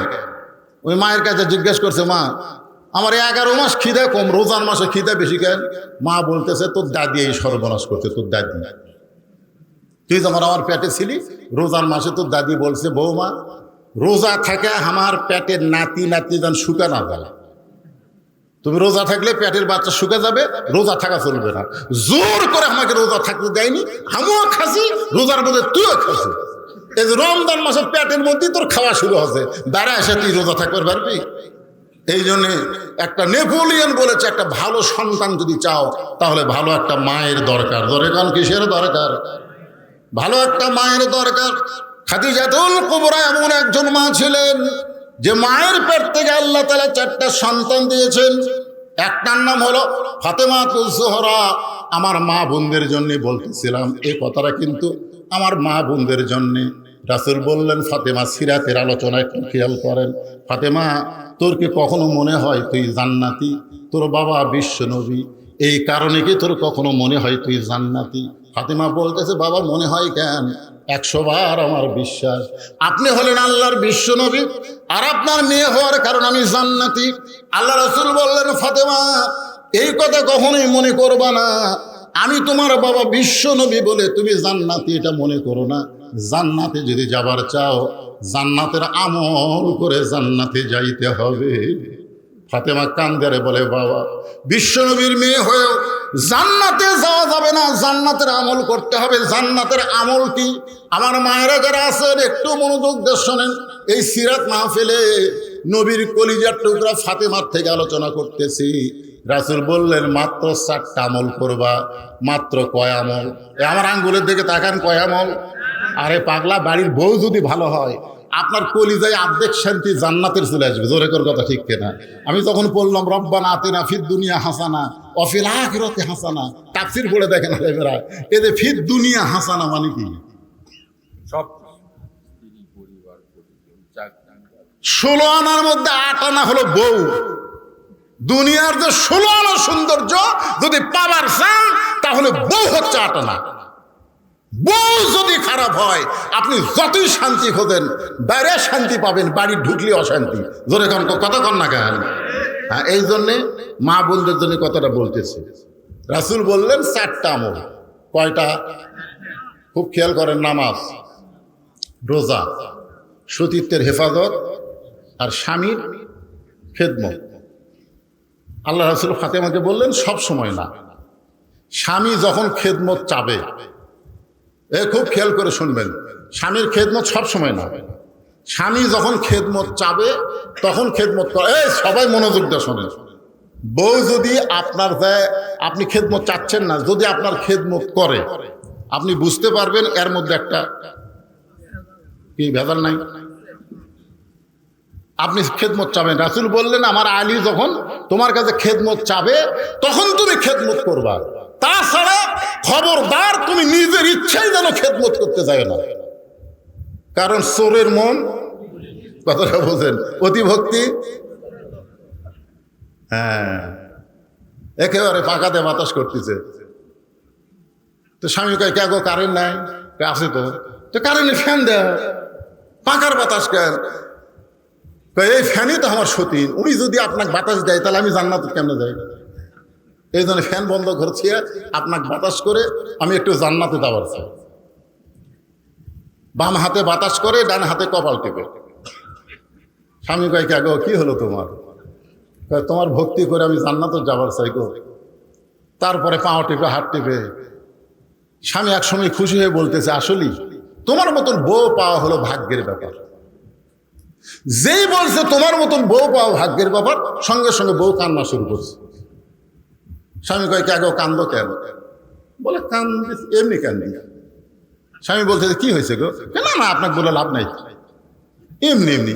বাতাস করে, পাও টিপে, আবার করে কান্দে। এই বাতাস বন্ধ কর, পাওটা বন্ধ। কি জন্য কান্দিস বল? তখন বলতেছে, কান্দার কারণ হলো তোমার বুড়া বাপ আর বুড়ি মা, এটাই হলো কান্দার কারণ। কারণ তুমি যখন বাহিরে যাও তখন তোমার এই বুড়া বাপ আর বুড়ি মা আমার কলিজাত আগুন ধরে দেয়। এই বুড়ি আর এই বুড়া যদি সাথে থাকতে চাও তাহলে আল্লাহর রাস্তায় আমার বাপের বাড়িতে পেরে যাও। আর যদি আমার সাথে জান্নাতের সংসার করে খাবার চাও তাহলে এই বুড়া বুড়ি বাদ দেওয়া লাগবে। পামা আলাই না ইল্লাল বালা। এখন তুমি কি আমল করবা করো। এখন সিরাত যদি থাকে আপনার কাছে, সিরাত বোঝে? সিরাত মানে কি? আমার জামাই ওয়াজ করলো না, সিরাত কি? সিরাত হলো আল্লাহর কোরআন। যদি আল্লাহর কোরআন আপনার কাছে থাকে, সিরাত যদি আপনার কাছে থাকে, তাহলে সিরাত এসে বলবে ওয়া কাযা রাব্বুকা আল্লা তা'বুদু ইল্লা ইয়াহু ওয়া বিল ওয়ালিদাইনি ইহসানা। আল্লাহু আকবার। দেখছেন নবীর সিরাত এসে কি বলতেছে? কে রে, বউ গেলে ছাড়া দিলে বউ পাবু রে, বউ ছাড়া দিলে বউ পাবু, বউ মরে গেলেও বউয়ের অভাব নাই রে। কিন্তু যে তোর বাপ মায়ের বিরুদ্ধে বলতেছে, এই বাপ মা যদি মারা যায় কিয়ামত পর্যন্ত কাঁদলে আর বাপ মা পাবি না রে। লিয়াবলুয়াকুম আইয়ুকুম আহসানু আমালা। সিরাত বলতেছে এই মুহূর্তে তোমাকে সুন্দর আমলের পরীক্ষা করা হবে। এই মুহূর্তে তোমার সুন্দর আমল হলো বউকে বাপের বাড়িতে পাঠা দেওয়া, বাপ মায়ের খেদমত করা। জোরে করে সুবহানাল্লাহ। তাহলে আপনি নবীর সিরাত গ্রহণ করলে কি করবেন? বউয়ের কপালে চুমা খাবেন? বউ আপনার বাপ মায়ের বিরুদ্ধে বলতেছে, আপনি কি করবেন? কথা কন, কি করবেন? নবীর সিরাতকে গ্রহণ করলে লাভ দেওয়াটা লাগবে। ওঠ, বউ বলে ওঠ, ব্যাগটা এক গোছান আছে। বউ বলবে ব্যাগটা এক গোছান কেন? তুই না বললি বাপের বাড়ি যাবি, তো বাপের বাড়ি তো কাট করে পাঠাবো। 3 তালাকের অটো ভ্যান। 3 তালাকের কি ভ্যান? 3 চাকাল নয়, 3 তালাকের অটো ভ্যানত চড়ে বাপের বাড়ির যায়। বউ দৌড়ে এসে পাও ধরে বলবে তুমি আসলেই নবীর প্রকৃত উম্মত। জোরে কান সুবহানাল্লাহ। ভাইজান বলেছেন সতীত্বের হেফাজত পর্দা করো। ও মায়েরা শুনুন, নবীর সিরাত হলো অকরনা ফি বুয়ুতিকুন্না ওয়ালা তাবাররাজনা তাবাররুজাল জাহিলিয়াতিল উলা। নবীর সিরাত, নবীর কোরআন, মাতাকুমুর রাসূলু ফাখুযুহু ওয়া মা নাহাকুম আনহু ফান্তাহু। আমার মায়েদের বলতেছি, মা খালি মরে গেলে 5 কাপড় না, খালি বুড়ি হলে ঘোমটা দেওয়া না। একটা বুড়ি মানুষ বোরকা পরে রাস্তা দিয়ে যায়, ওর সাথে 17 বছরের লাতনি, ওর গাত বোরকা নাই।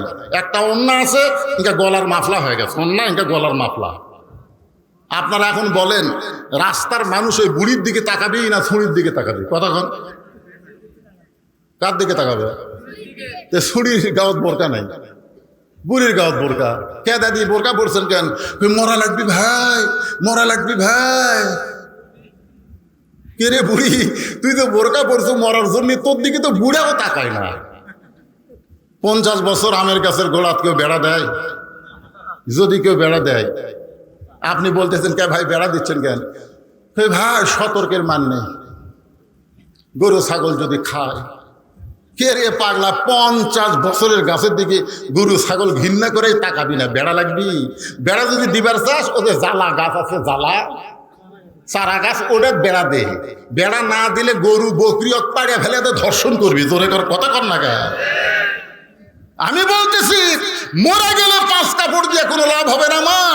মরে গেলে খাটনি চাদর দিয়ে ঢাকা কোনো লাভ হবে না। জীবিত অবস্থায় আপনাদেরকে পর্দা করতে হবে, পর্দার ভিতরে থাকতে হবে, পর্দার ভিতরে সন্তানের উৎপাদন করা লাগবে। জোরে কর, কথা ঠিক না?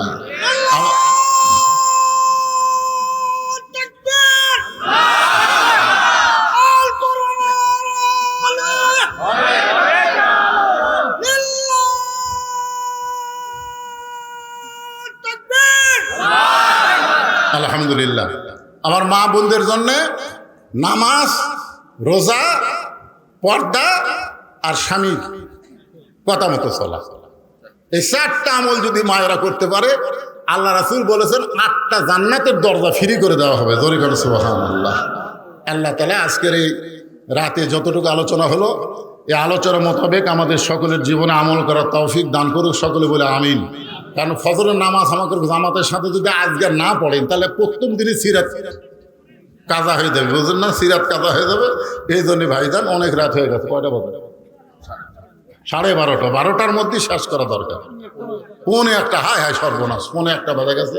সকলে হাত তুলে আল্লাহুম্মা আমিন। আল্লাহুম্মা আনতাস সালাম ওয়া মিনকাস সালাম তাবারাকতা ইয়া যাল জালালি ওয়াল ইকরাম। আয় আল্লাহ তাআলা, কঠিন গরমের ভিতরে গোটা গা ঘেমে যাচ্ছে, আমাকে ফ্যান দিয়েছে তারপরে আমার গা ঘামতেছে, আর তোমার বান্দারা কঠিন গরমের মধ্যে বসে বসে আজকে সিরাতের মাহফিলে নবীর জীবনী থেকে মিলাদুন নবী, সিরাতুন নবী, আল্লাহর কোরআন থেকে কিছু আলোচনা শুনেছে। আল্লাহ মেহেরবানি করে আজকের মাহফিল আমাদের সকলের হেদায়েতের জন্য, নাজাতের জন্য, জান্নাতের জন্য কবুল করে নাও। এই মাহফিলের শুরু থেকে শেষ পর্যন্ত যত আলোচনা হয়েছে আল্লাহ, এর মধ্যে যদি ত্রুটি হয়, ভুল হয়, মাফ করে দাও। এর যা হাদিয়া মঞ্জুর করো, সোনার মদিনায় নবী পাকের রওজা মোবারকে আল্লাহ কবুল করে নাও। আল্লাহ তামাম আম্বিয়ায়ে কেরাম, আসহাবে কেরাম, তাবিনী কেরাম, তাবা তাবিনী কেরাম, তামাম পৃথিবীর মাটির নিচে যত মুমিন মুমিনাত শুয়ে আছে আল্লাহ, সকলের আরওয়াফের হাদিয়া কবুল করো। আল্লাহ, আমরা যারা হাত তুলেছি, আমাদের জনম দুঃখিনী মা যাদের কবরে চলে গেছে, আমাদের দরদের বাবা যাদের কবরে চলে গেছে, আল্লাহ মেহেরবানি করে মা বাবার কবরকে জান্নাতের টুকরা বানিয়ে দাও। আজকের মাহফিলের সম্মানিত সভাপতিকে আল্লাহ তুমি কবুল করো। আল্লাহ সহসভাপতি কবুল করো, প্রধান অতিথি, বিশেষ অতিথিদের আল্লাহ তুমি কবুল করো। আয় আল্লাহ, আজকের মাহফিলে যে সমস্ত যুবকেরা কষ্ট করে, মেহনত করে, টাকা পয়সা খরচ করে এত সুন্দর সিরাত মাহফিল করেছে, প্রত্যেক বছর যেন তারা করতে পারে এমন ইমানি শক্তি তাদেরকে দান করে দাও। আল্লাহ, রুমালের মধ্যে, গামছার মধ্যে যারা টাকা পয়সা দান করেছে, যে নিয়তে দান করেছে আল্লাহ, সকলের নেক নিয়ত, নেক আশাকে তুমি কবুল করো। আমার মা বোনদেরকে কবুল করো। মা ফাতেমার মতন পর্দা নিশি কবুল করে নাও। আমাদের মধ্যে আমরা যারা অসুস্থ অবস্থায় আছি আল্লাহ, সবাইকে সুস্থতার নিয়ামত দান করে দাও। আয় আল্লাহ, নবীর সিরাত শুনলাম, নবীর সিরাত অনুযায়ী আমাদের বাংলাদেশকে, আগামীর বাংলাদেশ, কোরআনের বাংলাদেশ কবুল করে নাও।